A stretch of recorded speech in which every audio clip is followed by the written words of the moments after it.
Capítulo 30.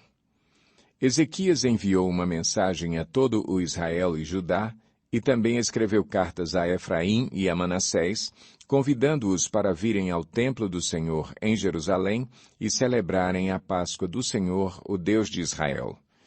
O rei, seus oficiais e toda a comunidade de Jerusalém decidiram celebrar a Páscoa no 2º mês. Não tinha sido possível celebrá-la na data prescrita, pois não havia número suficiente de sacerdotes consagrados e o povo não estava reunido em Jerusalém. A ideia pareceu boa tanto ao rei quanto a toda a assembleia.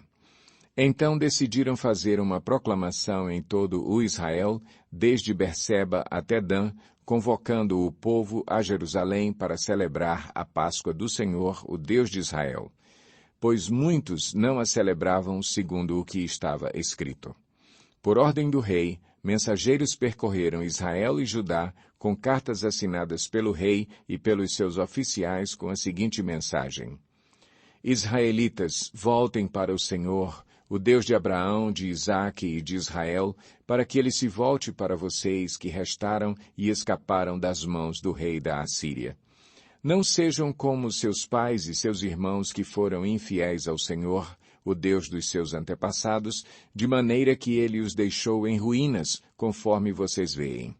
Portanto, não sejam obstinados como os seus antepassados. Submetam-se ao Senhor. Venham ao santuário que ele consagrou para sempre. Sirvam ao Senhor, o seu Deus, para que o fogo da sua ira se desvie de vocês. Se vocês voltarem para o Senhor, os que capturaram os seus irmãos e os seus filhos terão misericórdia deles, e eles voltarão a esta terra, pois o Senhor, o seu Deus, é bondoso e compassivo. Ele não os rejeitará se vocês se voltarem para ele.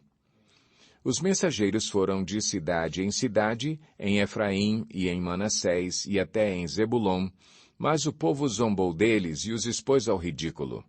No entanto, alguns homens de Azer, de Manassés e de Zebulon humilharam-se e foram para Jerusalém. Já em Judá, a mão de Deus esteve sobre o povo, dando-lhes unidade de pensamento para executarem o que o rei e os seus oficiais haviam ordenado, conforme a palavra do Senhor. Uma imensa multidão reuniu-se em Jerusalém no 2º mês para celebrar a festa dos pães sem fermento. Eles retiraram os altares que havia em Jerusalém e se desfizeram de todos os altares de incenso, atirando-os no vale de Cedrom. Abateram o cordeiro da Páscoa no 14º dia do 2º mês. Os sacerdotes e os levitas, envergonhados, consagraram-se e trouxeram holocaustos ao templo do Senhor. E assumiram seus postos conforme prescrito na lei de Moisés, homem de Deus.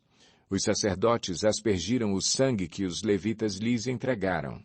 Visto que muitos na multidão não se haviam consagrado, os levitas tiveram que matar cordeiros da Páscoa para todos os que não estavam cerimonialmente puros e que, por isso, não podiam consagrar os seus cordeiros ao Senhor.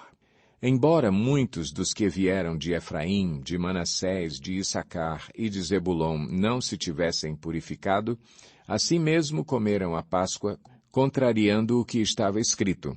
Mas Ezequias orou por eles, dizendo: Queira o Senhor, que é bondoso, perdoar todo aquele que inclina o seu coração para buscar a Deus, o Senhor, o Deus dos seus antepassados, mesmo que não esteja puro de acordo com as regras do santuário. E o Senhor ouviu a oração de Ezequias e não castigou o povo. Os israelitas presentes em Jerusalém celebraram com muita alegria a festa dos pães sem fermento durante 7 dias. Diariamente os levitas e os sacerdotes cantavam louvores ao Senhor, ao som dos instrumentos ressonantes do Senhor. Ezequias dirigiu palavras animadoras a todos os levitas que mostraram boa disposição para com o serviço do Senhor. Durante os 7 dias, eles comeram suas porções das ofertas, apresentaram sacrifícios de comunhão e louvaram o Senhor, o Deus dos seus antepassados. E toda a assembleia decidiu prolongar a festa por mais 7 dias e a celebraram com alegria. Ezequias, rei de Judá, forneceu 1.000 novilhos e 7.000 ovelhas e bodes para a assembleia, e os líderes 1.000 novilhos e 10.000 ovelhas e bodes. Muitos sacerdotes se consagraram, e toda a assembleia de Judá se regozijava com os sacerdotes, com os levitas e com todos os que se haviam reunido, vindos de Israel, inclusive os estrangeiros que viviam em Israel e em Judá. Houve grande alegria em Jerusalém, pois desde os dias de Salomão, filho de Davi, rei de Israel, não havia acontecido algo assim na cidade.